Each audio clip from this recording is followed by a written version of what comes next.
If you like to eat, drink, and be merry, you're in the right place. Faith here with a welcome toast. It was Dave Barry who said, "It's a known fact that beer drinkers will eat pretty much anything. Exhibit A is Slim Jims. You could put a dish of salted mothballs in front of beer drinkers, and they would snork them up." Please feel free to consume this show podcast in small bites or eat the whole thing. I got that sunshine in my pocket, got that good soul in my feet. I feel that hot blood in my body when it drops. Ooh, I can't take my... It's great to have you joining the party on the Faith Middleton Food Schmooze, the place to have a good time. What a show we have for you. Do you want to be the bacon editor of a new digital site? The best nonstick pan, and it's affordable, made of steel. Fun party, food and drink, that and more coming your way. My treasured food buddies are here. Senior contributors Chris Prosperi, Alex Province, Mark Raymond, plus our special guests. We're going to join them later. Allison and Charlie Kreitler. Hey, everybody. Hey, Faith. All right, let's start with Robin has bacon news. Bacon news. I do. There is big news in the bacon world. I happened to catch an e-letter from Time, and it was an announcement for a new digital brand they have. It's called Extra Crispy. This is right up our alley, you guys, because it is a site devoted to breakfast and brunch. Ooh, I like it. 100%. It has recipes, videos. There are special sections on coffee, food culture. I'm sorry, not food culture, breakfast culture. I like it. Totally dedicated. It's a thing. It's an important meal of the day. Indeed. Bloody And Marys? Yes. Oh. Yes. And they are right now seeking for their digital brand a bacon critic. Ooh. So we're saying to you, we've decided that you really should have first shot on it because we, of course, all wanted to apply for this thing. So we said, no, you folks who are food schmooze people, you should have first shot at this. So be in touch with them, if Extra Crispy, if you want to get in there and be bacon editor. Thank you for that news flash, Robin Doyen-Aiken, our senior producer and a frequent contributor on the show. Alex Province, tell us about this wild new wine. The color is unbelievable. The blue wine? Oh, my gosh. I saw a picture of it. It is blue, blue, blue like our shirts. I've seen it. I haven't tasted it, but I've seen it. Colored wine. So it's actually wine grapes grown in Spain. So it's like La Rioja and La Mancha in the south and a few different other regions. And it's both red and white grape. And what they do is they add anthocyanin, like the red pigment of grapes. And they're able to make this juice like as neon blue as this wall. Absolutely. Now, did you have any understanding of how they do that? It's all proprietary. It's 6 entrepreneurial guys in Spain that came together, and they're just trying to shake things up. So there's now red wine, white wine, So it doesn't and affect blue the wine. taste. It's just the color. It's slightly sweet. So they're adding, this is interesting, they add a non-calorie sweetener to it. It's actually a sweeter blue wine. So if you look at it in the glass, it is... Is it food color? There are no additives besides... They're using 2 colorants. One is a natural dye, indigo, and the other is this dye, anthocyanin, that comes from the actual grape skin. So it's natural color. Why, Interesting. I'm sorry. I don't understand. I'm having flashbacks of green ketchup. Oh. Do you remember green No. ketchup? No. Oh, come on. With it was green around tomatoes? for a while. No, but it was... There was a green ketchup? Heinz did a green ketchup. For what? That's Earth Day? No, they tried to For sell Earth it. Day. And it tasted like ketchup. Your and, hamburger and with green except ketchup. it was green. Was No. it made with bright green? Oh, yeah, I don't even remember. It was food colorings, and I don't know if they were natural or unnatural, but and I'm having the same I'm not really sure what the point of it. Yeah, the You same just- thing with green ketchup. You just see a beautiful wine glass filled with, neon blue wine, and it catches your attention. So I think these guys are just trying to shake stuff up. There are a lot of Caribbean liqueurs that are aqua. Yeah, and, you use them in absolutely. cocktails, Yeah. so I don't know how they would use the Maybe wine as a sangria. cocktail base. Maybe blue make sangria. it blue sangria. Yeah, and maybe in bars this would work. I don't know. The question is it good, and what's the dye doing in there? I just I don't think we're know. going to have to I'm get just- a bottle and try. We'll I'm find just out. wondering if it stains your teeth. Ooh. Nice blue teeth. All right, Well, I so hope they've I wanna- tested yeah, that we gotta because get a that would be a bottle to try. definite drawback. It's GIK is the name of it, and I don't know if that's pronounced in Spanish like geek or geek or geek. I don't know. Okay, we'll find out. Geek is a likely suspect. Okay, come on, let's. So I wanted to give credit to Cooks Illustrated. One of the things that we do here on the show, we call it the Food Cruise, and we go through all kinds of publications, digital sites. We go to radio, to television, newspapers, everything you can possibly, magazines you can imagine. And we collect news, and we love to give credit to our colleagues who are really coming up with great things. So we have some great tips from Cooks Illustrated. We're going to do our round-robin thing here. But starting out with a test that they did to find the best nonstick pan. And what's exciting to me about this is that it is a carbon steel skillet. Very cool. And it's affordable. And so I'm very excited about this. We have this on our website, foodschmooze.org, if you can't remember the name right now. We have all been concerned about the pans we're using and what's off-gassing, what might go into our Chip food off, at for high sure, heat, yeah. chips off. Yeah. There are towns that are suing the companies that made these pans because the water that they flushed out of the company has poisoned wow. the wells of I don't know how many people. So people are looking for, what's nonstick that isn't made up of one of these weird chemicals, and we don't know what it does over time. This is a black steel round frying pan. I wanna Chris, try it. why do these steel pans, why are they nonstick? I'm not sure. They must be doing something with the steel because usually you have to season pans like that. So it's got to be something in the way they're finishing it. I'm really interested in seeing what it looks like and how it works and what they've actually done. Well, some of the pans they tested have to be pre-seasoned the way you would with a cast iron skillet. Yeah. Right. But certainly my eggs don't slide out of my cast iron No. skillet, No. even though people sometimes say that that's the case. But this, they say, well, I'll read you what they said. So this is called a Matfer Bourgeat. It's a black steel round frying pan about 12 inches across, and the cost, these pans can often cost hundreds of I was dollars. going to say normally 70, 80, 90. $44. That's Okay, inexpensive. and so here were their testers' comments. This affordable pan had it all: thick, solid construction, a smooth interior with no handle rivets to bump the spatula or trap food. That's so true; it does do that. Yeah. An ergonomically angled handle and sides flared just right for easy access, but high enough to contain splashes. Steaks formed a deep, crispy crust. Tarte tatin caramelized beautifully and released neatly, and fried eggs just slipped around That's in the test. pan. There's the test right there. There it if is. the egg slides around. Faith, are they doing other pans other than this one? Because I like my stuff to sort of match. Okay, so the other pans that got an equally high rating is called Blue Skillet Ironware. But its price is $230. It got the same rating for cooking, nonstick, and ease of use.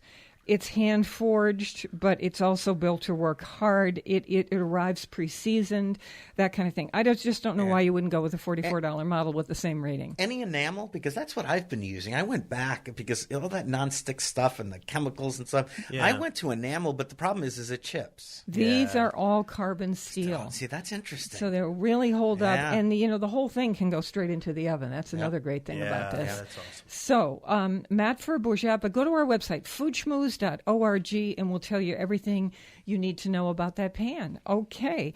It's almost time for party food that we have coming up. We do. We have party food and drink, and we have a terrific, highly rated wine for $14, $15 a bottle, thanks to Mark Raymond here, our senior contributor. So we're going to get that to you in just a second. Again, to Cooks Illustrated, we're going to do a round robin here of tips that they have come up with, and we picked the ones that we like the most, that we've been gathering these for months. Okay. Alex Provins, go. All right, so I've got a cool one for really ripe peaches. So you use a muffin tin as a crate, so you can just store your little ripe peaches in each individual muffin so they don't bang and it around. keeps them from getting bruised. Yeah. And even on the way home from the supermarket, my peaches are bruised. So Yeah, this is, especially when they're ripe. Or just even when I'm they bag thinking, them. why don't I even keep one of these in my car? So any fruit that bruises like that, you can use a muffin tin Keeps as a them separate. carrier. So I love that they did that. Robin Doyen-Aiken. Okay, so when you are grilling burgers of varying doneness, from rare to well done, you can... Because your guests think you're a hotel or a restaurant. Yes, Go ahead. exactly. When you're doing made-to-order burgers, you can write the person's initials in ketchup on one side of their burger bun. And that's how you identify. Yes, you keep the burger buns out, you write the initials in ketchup, and then And you if know... you are that skilled as a griller, I'm arms impressed. around you, I am impressed Absolutely. because I cannot. Steak I can kind of manage, but if I've got 12 burgers on there and one says, I'll have mine rare, I'll have mine medium rare. You'll have yours All to of a go. sudden You'll have it like this, and you'll like it. I just Short order cooks, here we are. Right. Put on a lot of condiments is what I say, and enjoy those. Okay, Chris Pressberry. All right, I like this one. This one, because I like recycling, and this is for making pancakes. And if you're like me, it drips from the second you get the ladle up, and it drips all the way across the counter onto Oh, the it's the stove, worst. and then on the little griddle you have little drops. Oh, I like those. Yeah, I You eat like those. eating them, but it's still a mess to clean up. And this tip is you take a used yogurt container, wash it out, right? And it's kind of flexible, so you put your batter in there, and then you can pour right over the griddle, perfect rounds, right? Because Nice. it's because you squeeze the Yeah, plastic because container. it's yeah. Yeah. I love it. It's a great idea. It is a great idea. Yeah. Okay, Mark Raymond. All right, I've got an easy way to core jalapenos. So you take an apple core, and I love this idea because I've got a little story behind it. You stick the apple core into your jalapeno, and it takes out not only the stem, the seeds, but it also takes out the ribbing as well. So you go through the stem end. You go through the stem end, and you just Nice. right down cylindrical right through the heart of the jalapeno. And I'm one of those guys that I've always accidentally, as I'm chopping up the jalapenos, I get a little on my hands, and then I go rub my eye, and this completely takes that out of the game. All the heat and everything just Then you just disappears. get You the don't have to flavor. worry about touching anything. It is a good tip. And my tip is about grilling frozen steaks. You can take a steak right from the freezer and put it on the grill.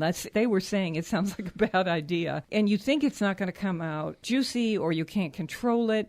But they took thick cut steaks and grilled them straight from the freezer, and they were just as juicy as ones that they had thawed.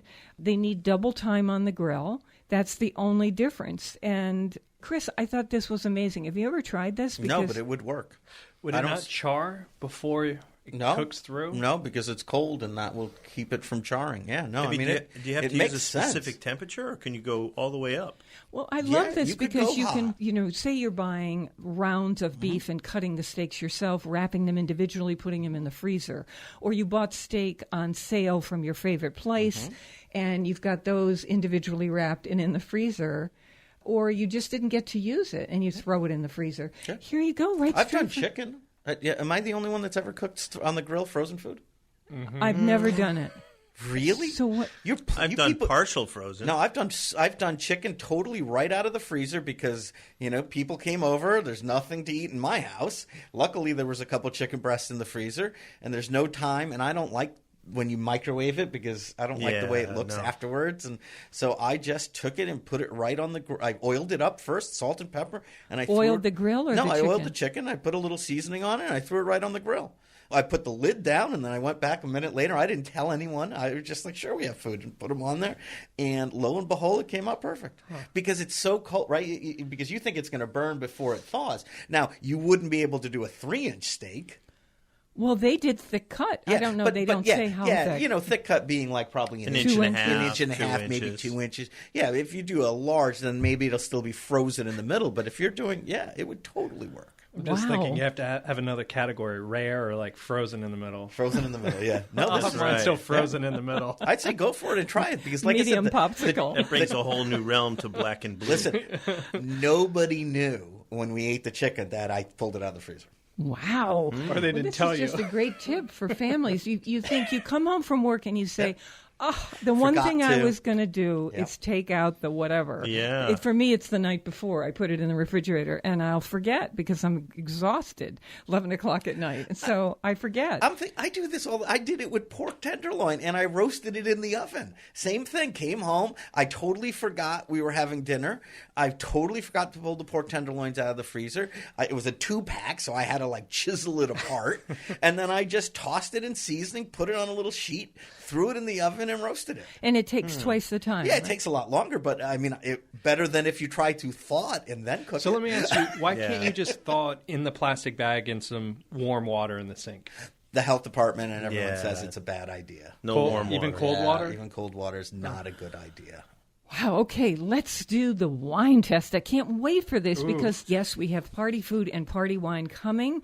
The Kreitlers are with us, and they've been testing these things, and we've got a rhubarb spritz for a cocktail.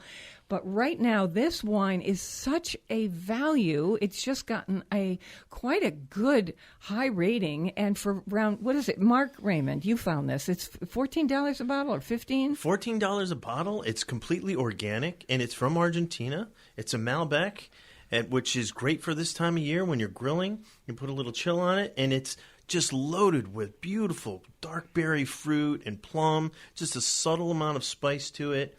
So fresh, so refreshing. This is and just velvety smooth. I just love this wine. I love it too. I would love it with grilled chicken, with grilled fish. We had it with a little pizza just a little while ago, Yeah. and it was terrific. I'd put a chill on it and love it in the refrigerator because it's summer red. Comes in a There's- stealth enclosure, so it's easy if you want to take it Screw to the beach cap. with you. Wine Spectator gave it it's called Kuma. Anyway, it's at our website, foodschmooze.org, and we tell you what to say at the wine store so that they can look it up in the book if it's not on the shelf. Absolutely. And And we're going to put it on Facebook. Each of these has a picture of the label, so you can just read it and spell it to them over the phone when you call your wine store. And I'm not a lover of Malbec usually. I would not even have said that was a Malbec. You know how right? we're It's always lighter. talking. You know how we're always talking about wholesome wines for under $15. This is one of those wines. I would drink this all day long. So healthy Even and without well food, made. right? Oh, it's yeah. delicious. Yeah, with a Right. slight chill on. Well, maybe not all day long, but No, it is healthy. I'm really stuck on that part. and I like it because it's not blue. We have party food coming your way shortly. All right, more mouth-watering conversation and fun ahead on the Faith Middleton Food Schmooze. I hope you will make a charitable contribution to feed the hungry. Those numbers are growing. We're online now at foodschmooze.org, and we'll be right back. I thank God every day that I woke up feeling this way, and I can't help loving myself, and I don't need nobody else. Nuh-uh. Okay, hope that first bite of the Food Schmooze felt like a hot biscuit with butter coming your way. Feel free to tell your food-loving friends worldwide they can enjoy the show and our online site at foodschmooze.org. Here's your second bite.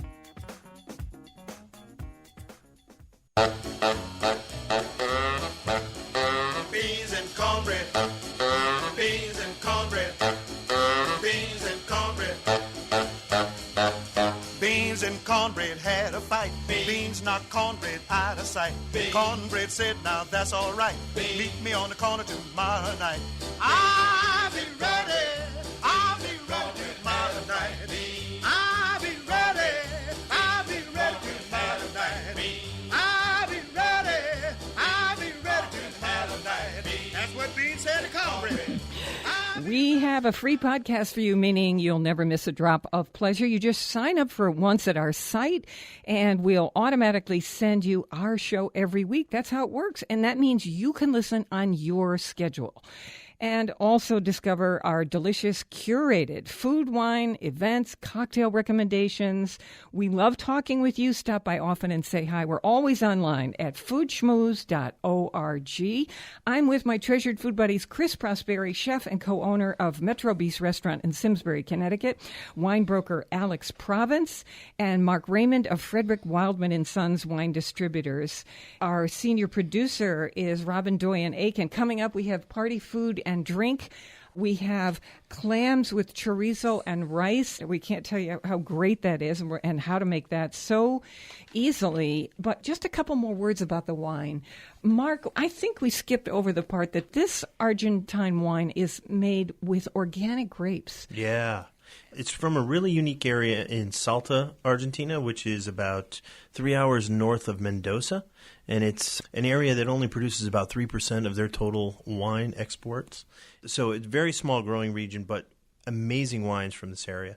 Really high growing. And because of the elevation, they're at about 6,000 feet above sea level. So really high compared to the rest of the growing regions of the world. Low humidity, and so they don't have to treat the vines with copper sulfate and other things to keep the fungus away. You get really pure grapes, and the juice that we get out of this is just fantastic. It really is. So I'm taking a sip right now, and tell me what you all taste. Alex, Chris, what are you tasting? I think, Mark, when you said that dark fruit, Yeah. and it also has like beautiful like tannins, the stuff that sort of gives it a little grip to it. So Yeah. for me, my mind's going to grilled food. I would love this with ribeye or great steak. Absolutely. The thing I like about this is that I do get that little plumminess on the back of my tongue. Yeah, there's definitely plum in here. And when Alex talks about the tannins, that means that it has a little structure to the wine. So why do you want structure in your wine? That means up against food, it stands up well. It doesn't overpower the food, and the food doesn't overpower the wine. Right. When this is in the glass and sliding down your throat, you just think, this is a good quality wine. If you said to me $14 on this, I would say, no way. I really think that it's tasting like, and the experience of it is like $25, $30. Yeah, so it's this a is great value. really It terrific. Is. It's just like a mouthful of crushed red berries with that plum note to it, and then it just explodes with a little bit of spice on the finish. It's more on the dry side than on the super fruity side. Right. It's one of the reasons it goes with grilled food so well. I got yummy. You did? Yeah. Ah, I got yeah. yummy, So right? you put this... That is a technical term. I That put is a this technical in the term. refrigerator because it has enough Yeah. character that cold it will taste Just a little, really right? delicious. Summer Well, in summer, porch. I Yeah. really put my red wines in the refrigerator. I mean, unless I they're do the really same thing. expensive. Yeah. For, like hours. And then I pull them out and I just serve them cold like I do white wine. And it's absolutely refreshing and delicious. And I love that. don't put ice cubes past me. I would absolutely put ice cubes in my wine if I want something colder. I'm with you totally. And that chilled, right? Yeah. That would just be on the porch. You wouldn't even need food. Okay, this Yeah. Malbec, this is one of the best we've had Yeah. on the show for $14, and I think it was Wine Spectator gave it almost a 90, right? Almost a 90, 89, yeah. Yeah. Okay. So Summer wine. Good Yeah, one. Great summer wine. So, what to say at your wine store to make sure they can look it up in the book for you? It's on our website, foodschmooze.org. $14, incredible bargain on the show. Alex, your mom, I can't thank her enough. I know you make this, and we have this recipe on our site. Chorizo, the Spanish sausage, you can get it either cured, in other words, cooked, or uncooked. This is your mom's recipe, Alex, for chorizo. You would say chorizo with clams and rice. How hard is this to do? Walk us through this. Well, the hardest part is just finding really good fresh clams. So if it's summertime, you're walking by a fish market, you see beautiful little neck clams, grab a couple pounds, and you're halfway there. And they're everywhere now. They really are. You see them everywhere in the summer. That's why I love summer. This isn't all So the hours easy. of paella, right? No, and you can't mess it up. It's served almost soupy, so you're not trying to get the perfect toast on the bottom. You don't even need a paella pan. You really just need a heavy-bottomed, large saute pan and a stock pan to steam the little necks. And Right. So basically, there's two ways of doing it. My mom would actually add the clam straight into the rice, and Oh, yeah. and So that I juice goes love in there. doing it that way, but I was afraid with people listening that if you get sand inside the That's true. Right. inside the rice, someone yeah. might be turned off. So this is a neat way of doing it, where you steam the clams ahead of time In a spaghetti pot, yeah. in a big Stock stock pot. Bring it to a boil. You steam them really fast. As they start opening up, you take them out. So it takes about 7 minutes, and you take them out and put them off to the side. Now, with that beautiful liquid you just created, Steamed, yeah. if there's sand, you at this point can strain the liquid through cheesecloth or a fine filter. sieve or coffee Yeah. filter. Okay, you save that. To the reserved clam cooking liquid, you're going to add your pinch of saffron, and you're going to add enough wine to make it total 3 cups. Now, This is the easy part. In a saute pan, you just do a drizzle of olive oil, and you can throw in your chopped chorizo, and you're just going to cook it like you would bacon. And in fact, if you don't like chorizo, and I don't know who doesn't, but you could use bacon, or you could use another sausage, whatever sausage you have, or lardon or something. So you let those render their oil, throw your onions in, finely chopped, your garlic, your green pepper, your tomato. Carrot. Your carrot's kind of unusual, but trust me, it tastes so good. Yeah. And now you just sort of let this sweat until it's translucent. At this point, now you're going to add your 3 cups of liquid on top of all that stuff you into just the sauteed. sofrito that you just created. Bring it up to a boil. And now you're going to add your 1 cup of rice, and you're going to let that cook for, like 10 or 15 minutes uncovered. And at this point, you're going to throw your clams in for the last 5 minutes of cooking and cover it. In about 5 to 10 minutes, the rice will have absorbed most of the water, but you want to keep it sort of soupy. That's why 3 to 1 instead of 2 to 1. Right? That extra cup is what makes it soupy. And I want this. take it off the heat, let it rest So for 5 delicious. minutes, and you're going to stir in. And here's the secret ingredient: a lot of chopped flat leaf parsley. And you stir it all together. Can and you make this for us? Oh my gosh! Oh, Give me some bread. Chris. Give me some bread. To Oh, my God. Right? Do you know what I Alex. mean? You just put bread in there and soak up that This juice is- in the rice. It's like one of the perfect vacation dishes if you're vacationing around New England on the coastline. We Yeah. cook it on You the just boat. you just go grab yourself some clams and grab some chorizo and some rice, and you're good. We've talked about this on the show before. This multicultural. You see this go across many cultures. The combination of shellfish with pork or sausage, or some kind of something hefty that way. And what a beautiful match that is. You wouldn't think so. I don't know who first did this. I know the Portuguese do it for sure. And there's got to be something to it because I've been in now my 3rd Stop and Shop, and I saw the cured chorizo. Yeah. And you never see that in the supermarket. That's Hey. usually specialty. And the Palazzo's the good brand. I know, our favorite. Hey, now can you use pre-shucked clams that you might get at the fish market in a container instead of steaming them? Can you do Sure. that? And what you would use now is you can buy really nice clam juice, and you would use that with some wine to cook. Right. To Well, cook just the in rice case, Yeah. there If you couldn't are get your people hands who on. will say, that makes me nervous to do that. I don't know how to do it. And so if you're in a vacation fine. situation, you don't want to go searching around for do this. How about put shrimp in it with that same clam juice and wine mixture, and then throw shrimp?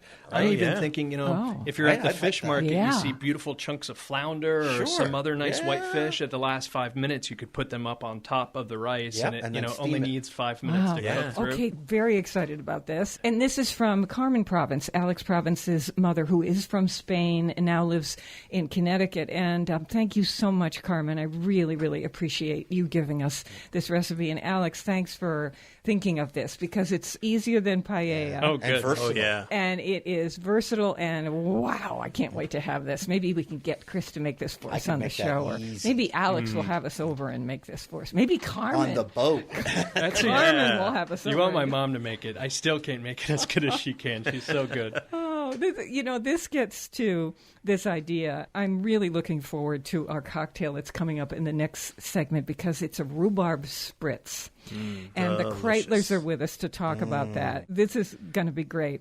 Some great party hors d'oeuvres and tastes for your gathering, whether you're having just a couple people over or even just for your own family, that party feeling. Some easy things to do that are so delicious. But remember on the show years ago, we talked about this, and I'd like to bring it back. Wrapping prosciutto around shrimp. Oh, yeah. And grilling it that way. This is so easy. You just buy sliced prosciutto at the supermarket. You can use packaged stuff if you've got it. And then with each shrimp, you just cut a piece, cut the slice in half, wrap it around the thing. And you can put a slice of basil think we did. underneath. We did. And then wrap this prosciutto around it. You could grill that or do it in a saute pan with olive oil. It gets a little caramelized on the outside, a good. little crispy, in other words. And then you just give 3 of those. Kebabs are too much work for me. They're falling all over the place. Oh, forget it. Just put the pieces on a plate with whatever you want to serve with it. The It's sticks really always good. catch on fire for me anyway. This is so Yeah. good. I just remember the taste Squeeze of it. them with lemon, Oh right? my gosh. Oh, yeah. Or lime, whatever Yeah. you want. And I think that goes to to your whole Yeah. thing about pork and seafood again, right? Yeah. That's an amazing combination. Mark has just an amazing oven in what I call his man cave. He has this beautiful cooking area off the side of his house with a gorgeous outdoor oven. And so, Mark, I'm thinking that you probably, I don't know how to cook in one of those ovens, but could you then just take that lineup of prosciutto wrapped shrimp with the basil leaf inside and just stick it in there? Would you put it on yeah. a, Little in a sizzle pan, platter? or would you On a put it little- straight on the... I would put it right on a platter and, Yeah. and put that in there, and it would take all of maybe Just a little 4 or olive 5 oil. minutes. Like a metal platter, you mean? Yeah, absolutely. You have those. Yeah. And then The would you wood-fired oven gets up to like 800 degrees. So Wow, and it's so smoky it in cook- there. Yeah, Little and you get smoke. it imparts the wood flavor, but it also the heat sears so quickly. It just so you'd get a nice crispiness to the pancetta or the So the way your thing works is the fire, like a pizza oven, is behind. all the way in the back. And then and the then- heat coming from it is what is radiating onto the food with the smoke. Correct. On the stone shelf that's in front of it, which is clear. Right, and the flue is at the front. So all the smoke Pulls the has to heat. come across the food that you're cooking before it goes out. Can you ever add like a bundle of rosemary into the fire and the smoke would come over the food? You can, but it incinerates so quickly. So hot, It does right? so quickly. Hey, So it Faith, won't flavor anything No, that way. no. I forgot to tell you, we invited ourselves over to Mark in the future. Yes, we did. We did. And you know what, Mark? I'll bring the shrimp already wrapped in the prosciutto if you have the sizzle platter. And I have the sizzle platter. And Robin, I'll bring the headphones. You bring the recording equipment. We're going to do food schmooze at Mark's house. in the garage. In the that- garage. Yeah. But I think all we're going to get is eating noises from us. Might be my first time in a real man cave. Ooh. Oh, Yeah. Bring the cameras. I was going to say, bring the Febreze. Yeah. Mark is kind of fluffing up over there in the corner. Wow. A He real likes that. man He cave. likes that. Okay, here's one thing that I wanted to mention. We were talking about shrimp being wrapped with prosciutto. I noticed that what reminded me of our previous recipe is that I was going through the Food Network magazine and I saw that they had done a weeknight cooking recipe with prosciutto wrapped chicken. So if you're not into fish or whatever your story is, you don't have it, but you do have chicken, it's the same thing. You can just wrap your chicken breast. You Two can great put flavors together there. anything under it, under that wrapping that you want. If you want to do basil leaves, if you want to put a little mustard or garlic cloves or sage, whatever you want to do, you just put it under there, wrap it with the prosciutto, and then start sautéing it in a pan. Yeah, we've done that with chicken tenders, too. Oh, Or yeah. put it on the Yeah, grill. right? We've done Wrap 'em up. prosciutto with the basil, just like the shrimp, and chicken tenders, and then just roll them up and put them on the grill. I'm thinking fig. Delicious. Faith. Oh, good idea. Oh, yeah. Add With a little fig, balsamic a vinegar. little sliced fig under the prosciutto wrap, maybe? And Mark, oh, you wait, writing wait, this down? and I am, but Figs are also coming out, right? The one thing you want to remember is you want to make an abundance of this because you want a little left over for the next day to either make in a sandwich or put on a salad. Agreed. So Oh. you want to cook enough so you have enough left, and we love leftovers. Chop it up and put that over a Oh, nice my bed of gosh. greens or The shrimp or the Wait chicken. a minute, didn't Put we it into do a that nice when we bun. originally... We did that with the shrimp. When we originally did the shrimp recipe, we did that. We put 3 of these bundles on top of salad greens. It was heaven. And we had a ball. It was such an easy way to serve, and really that sort of unctuous, delicious, had everything going on. Yeah, and once you make them, it's simple. Yeah, Absolutely. exactly. So, more ideas at foodschmooze.org. Our wine is up there. The recipes for our next segment are going to be up there, too. We're going to be talking to the Kreitlers, who live in Milford, Connecticut, and they love food. They love to party, and they've got some ideas for you. So I can't wait to get to that. We love the local. So please support your local food growers and food makers. And for on-demand podcast delivery of the Food Schmooze Party every week, and to find terrific food, wine, cocktails, restaurants, hot topics, our short, fun, streaming videos and recipes that we feature, they're up there now. We are always online talking with you at foodschmooze.org. And as you know, we'll be right back. Welcome to my house, baby, take control now. We can't even slow down. We don't have to go out. Welcome to my house, play that music too loud. Show me what you do now. We don't have to go out.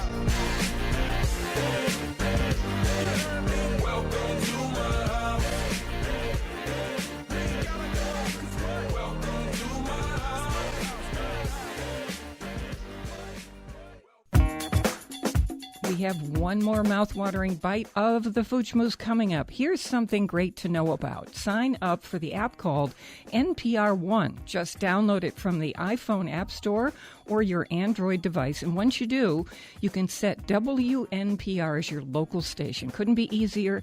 Download the free app NPR One and start listening. Let's party on. More Food Schmooze.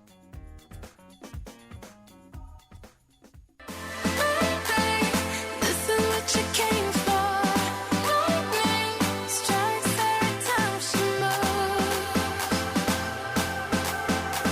and everybody's watching her, but she's looking at you. This is the Food Schmooze Party, offering the richness of life and coming to you in Connecticut, Rhode Island, Massachusetts, and New York, including Westchester County, the East End of Long Island, and the Hamptons. Of course, the senior producer is Robin Doyen-Aiken. And to hear the show on WNPR, it airs Thursdays at 3 and Saturdays at noon. Podcasts and our curated recommendations, all the ones we've been talking about in the show, all the ones from the past, they're always online at foodschmooze.org. Talk with us on Facebook, too. Search Faith Middleton. Okay, we are going to talk parties now, and we have something special coming up. We have a rhubarb spritz and some great, tasty party food. And when I say party, I mean it kind of loosely. If you're just having friends over for the weekend, That's you a don't have to party. be doing 10 or 20, or it's that feeling of taking a few minutes just to do a little planning and make it a fun atmosphere for people, right? Yeah. I always throw smaller parties. I just like the intimacy of it. 4 couples, 5 couples, that's it. Yeah, some other people will do 25. They're very brave. Yeah. Oh, those are fun too. Some will do Those- 50. I like going to those. Yeah, me too. So in terms of food, you'll see a lot of styles where people will just do hot dogs and hamburgers on the grill, Love that. flip them, that's off good. they go. Keep it simple. There's bowls of potato salad, maybe coleslaw, potato chips, lots of condiments, and there you go. Ice cream bars come out at the end. I love to do that. Or a big watermelon. And some of the stuff can be bought ahead of time. Like we picked up grinders this weekend and cut them in small pieces. You can buy like potato salad and still throw it all chips. together and, use cool tablecloths. It still feels like you put a lot You of work did into it. grinders and cut them up and serve So them in different sections. different Yeah. kinds. What yeah. a fun It's a great idea. idea. Different kinds. We did Italian cold cut and it's And people was get that to the pick and main choose. course? So we did a whole bunch of small little things, chicken salad on crackers, some cheeses, and some fun bottles of wine. In 20 minutes of planning, we had a great Sunday. What I love about that story is how many people I know, especially yours truly, goes through, days of work and then has people over infrequently because I think it has to be like this. I'm always lobbying to do what you're talking about. And so let's go get a couple pizzas and throw them on the table with a jug of wine and not worry about it. Just be together. That's the fun thing. People are still talking about your fried chicken. Yeah. And you even wrote a recipe. I went Get in the car. I went to Popeyes, and I was Flour around in your a kitchen. in the Bull League with Jacques and Gloria Pepin and all kinds of chefs and wonderful people. And it was our turn, we took turns doing, and we'd team up, a bunch of us, and it was our turn to have the whole gang, the whole, league over for our picnic. And so I thought, yep. So we had hamburgers. We did get really cool burgers that we had shipped in from someplace from, I think, Colorado or something. But I went to Popeyes because I think it's like the best And you had them fried fry it fresh chicken. for you, I remember and they this, right? fried it fresh and the biscuits and went straight off, put it on platters, threw the boxes away. Put a little frying pan on the stove with People oil. were crazy. They just kept saying, you have to give us this recipe, the best fried chicken we've ever had. So I jokingly sent out a news release to people and said, here's the recipe you all asked for, number 1, step 1, get in the car, kind of thing. And so one of the people is in the media, and so she put it in her newspaper column, and it went without permission, and it went everywhere. Faith's famous fried chicken. Famous fried chicken.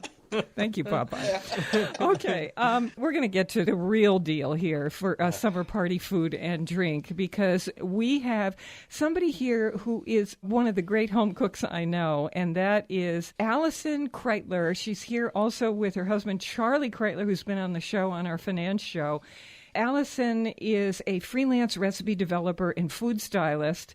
So welcome both of you to the show. It's great to have you on the Food Schmooze Party. Thank you. It's great to be here. I want to start with your cocktail, Allison, because I love this. It's a rhubarb spritz. So tell us how this goes. We just tasted it before the show, and we thought it was delicious. Go. Well, you were talking about simple foods, and this is actually really, really simple and easy to make. You can make the simple syrup. See, look, it even has the word simple in it, in 5 minutes. So you just need some rhubarb, chop it up, about 2 cups in a 2-quart pot with cup of water, cup of sugar, simmer it 5 minutes, strain it through a fine mesh strainer, and you have your the sugar syrup. and the water all mix together, and it gets infused by the rhubarb. And so you've got the rhubarb flavor in what is a simple syrup. You know, when that cools down and you put it in a container, you could actually put that in iced tea, or if you're not an alcohol drinker, or sweeten a lot of different things with it. But so far, you've got now a rhubarb simple syrup that took 5 minutes. Yep. What did you then do to make it into a spritz? Which is Cooled it down, and then just added 1 part rhubarb syrup to 2 parts seltzer over ice. And So refreshing. Squeeze a lemon. Oh, and I put a drop of vanilla in and a little lemon juice. It's really great. Refreshing. You could use vodka. You could use gin. Did somebody say rum? Mark Raymond. Yeah, spiced rum. When he was with us, he said he thought spiced rum would be delicious in it. And if you don't drink, you could certainly add this to an iced tea, and it would be absolutely fantastic. Just the way it was, though. No alcohol, just the way she It made was it. a great mocktail. So- I mean, I yeah, didn't miss totally. the vodka. It was so good. Yeah. I'm wondering, I got little $2 popsicle maker things. Wonder if you could pour that into a popsicle holder and then make refreshing rhurbarb popsicles. That would be delicious. I might dilute it a little bit. It's pretty sweet. Well, it depends on how. Unless you're a hummingbird. Who are you talking to? Think about it. Okay.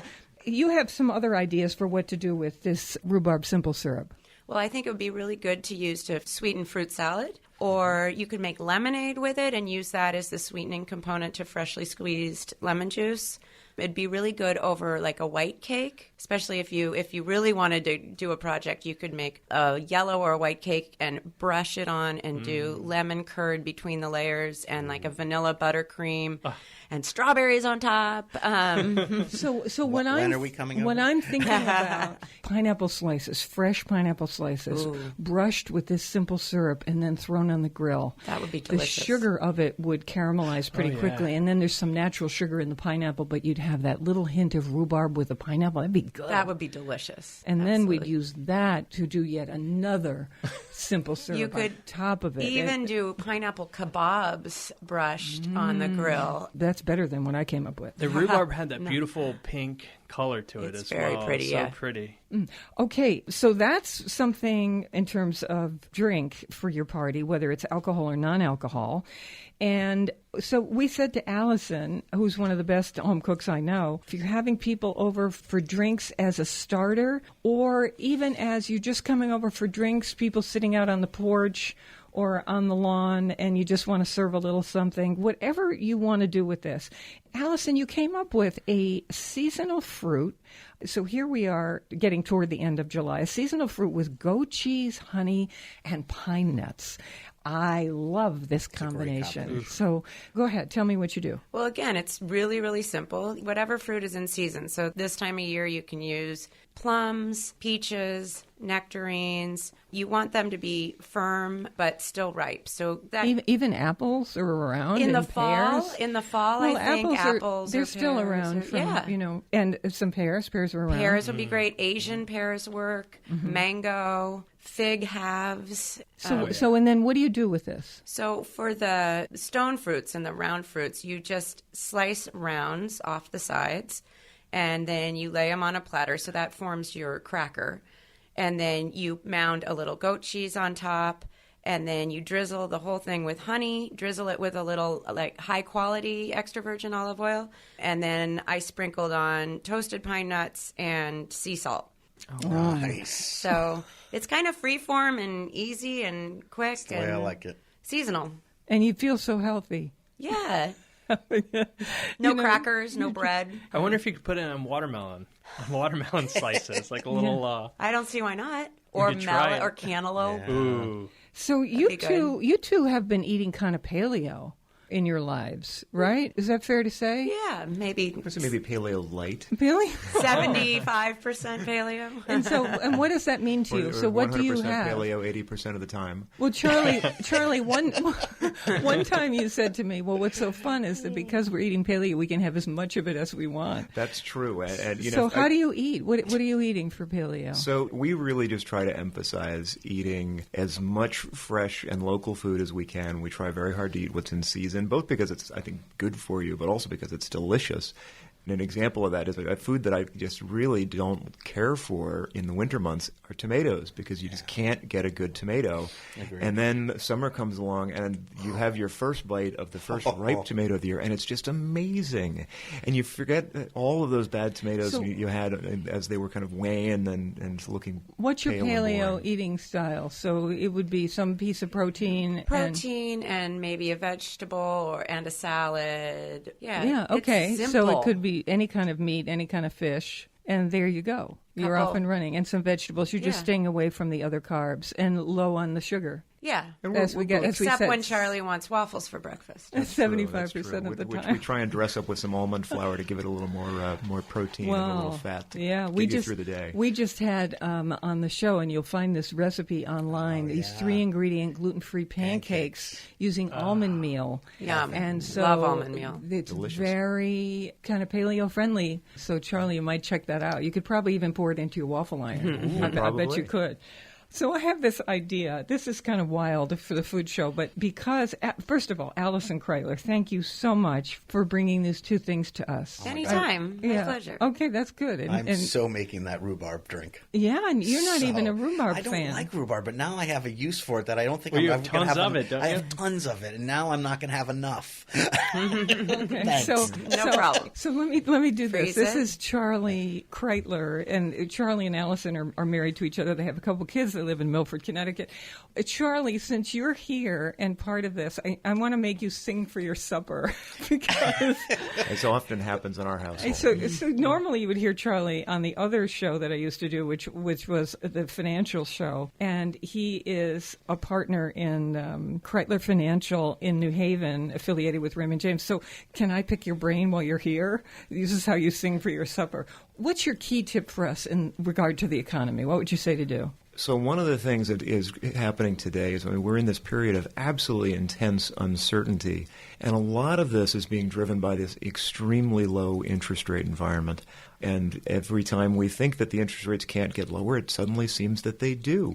I read that back in June we hit a figure of something in the neighborhood of $10 trillion worth of debt around the world now has a negative interest rate. And this is something we've simply never had before. So how does that affect everybody? Well, I think there's some big question marks hanging over there. We're all under the assumption that central bankers around the world have the wisdom, have the experience to help us pull through this. But there is this law of unintended consequences. And in the meantime, the markets remain very unstable. We have a lot of politics causing stocks to swing up and down pretty violently during a period where they've really just done nothing but move sideways for quite some time. So what does that mean for us? For the average person, it means that this type of big market swing is unfortunately likely to continue. And we need to make sure that we're doing a couple of things. One is that we need to make sure that the level of risk that we've taken, if we're fortunate enough to have investments, is appropriate, and then we can sleep at night if we go through these big movements over very short periods of time. We don't want to be trying to guess what's going to happen next week and try and anticipate and act on that. So the idea is not to hear about somebody who made a killing doing X and then follow suit and think, I need to do that too. I want to go where the quote-unquote smart money is. You're saying it's a roller coaster kind of situation right now. So we like to say that we're going to focus on the things that you can control. There's so many things we can't control. I can't control the weather. I can't control what mood my children are going to be when I get home. But I can control how much I'm saving, how much I'm spending. I can control how much risk I'm going to put into my life so that I can weather those big ups and downs. And if you do it right, we can make it so that life is actually pretty enjoyable, and we can make sure that we have the time to go focus on things like food with friends. Okay, so your idea Good is advice. that we save as much as we can and careful with the risk. I really like to see a young person trying to save at least 10% of what they earn. That gets them just ahead of the game so that life is a lot easier later. And then if we get a little older, we really need to make sure we're taking an opportunity to say, hey, am I on track? There's some wonderful resources online where you can sort of understand, well, how much should I be saving given how much I have saved? And in fact, we some years ago were involved in a study that people can access on the Kreitler Financial website, which will help give them some idea as to what a rate might be appropriate for them. You're doing a good job singing for your supper. Well, when Allison's around, supper's worth singing for. Oh.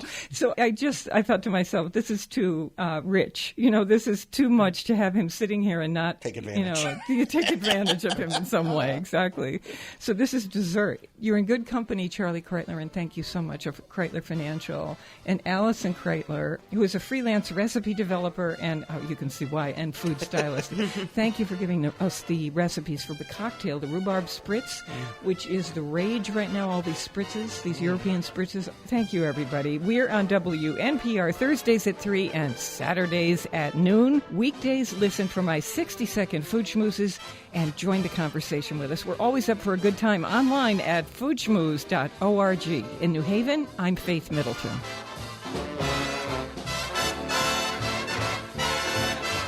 Everybody eats when they come to mind.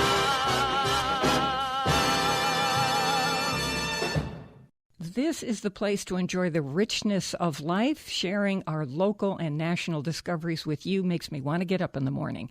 The gang and I hope you'll come back soon and often.